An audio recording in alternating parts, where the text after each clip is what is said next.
മലപ്പുറം കൊണ്ടോട്ടിയിൽ യു.ഡി.എഫിൽ ഭിന്നത രൂക്ഷം. നഗരസഭാ അധ്യക്ഷ പദവി വെച്ചുമാറ്റത്തിൽ പ്രതിഷേധിച്ച് ഉപാധ്യക്ഷ സ്ഥാനം ഉൾപ്പെടെ രാജിവെക്കാൻ ഒരുങ്ങി കോൺഗ്രസ് അംഗങ്ങൾ.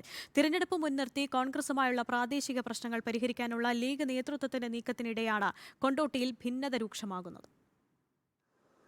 കോൺഗ്രസും ഇടതുപക്ഷവും ചേർന്നായിരുന്നു കൊണ്ടോട്ടി നഗരസഭാ ഭരണം. പിന്നീട് നേതൃത്വം ഇടപെട്ട് കഴിഞ്ഞ തദ്ദേശ തെരഞ്ഞെടുപ്പിലാണ് ലീഗ് കോൺഗ്രസ് മുന്നണി ബന്ധം കൊണ്ടോട്ടിയിൽ യാഥാർത്ഥ്യമാക്കിയത്. നഗരസഭ അധ്യക്ഷ പദവി ആദ്യത്തെ 3 വർഷം ലീഗിനും പിന്നീട് കോൺഗ്രസിനുമെന്നായിരുന്നു ധാരണ. എന്നാൽ 3 വർഷവും 3 മാസവും പിന്നിട്ടിട്ടും ലീഗ് ധാരണ പാലിക്കുന്നില്ലെന്നാണ് കോൺഗ്രസിന്റെ ആക്ഷേപം. ഇതാണ് ഭിന്നത രൂക്ഷമാക്കിയതും. നഗരസഭ ഉപാധ്യക്ഷ സ്ഥാനമടക്കം രാജിവെച്ച് നിലപാട് കടുപ്പിക്കാനാണ് കോൺഗ്രസ് ഒരുങ്ങുന്നത്.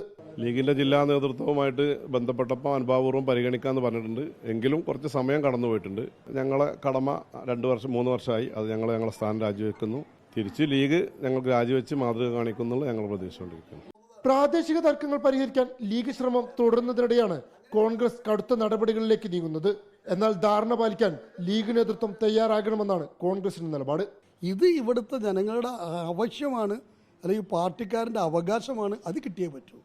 യു.ഡി.എഫിന്റെ ശക്തി കേന്ദ്രമായ കൊണ്ടോട്ടിയിൽ ലീഗ് കോൺഗ്രസ് തർക്കം തെരഞ്ഞെടുപ്പിനെ ബാധിക്കുമോ എന്ന ആശങ്ക ലീഗിനുണ്ട്. 8-ന് ചേരുന്ന ലീഗ് നേതൃയോഗത്തിൽ പരിഹാരമുണ്ടാകുമെന്നാണ് നേതൃത്വത്തിന്റെ കണക്കുകൂട്ടൽ. Reporter Ashkar Ali Karimba, reporter, Malappuram.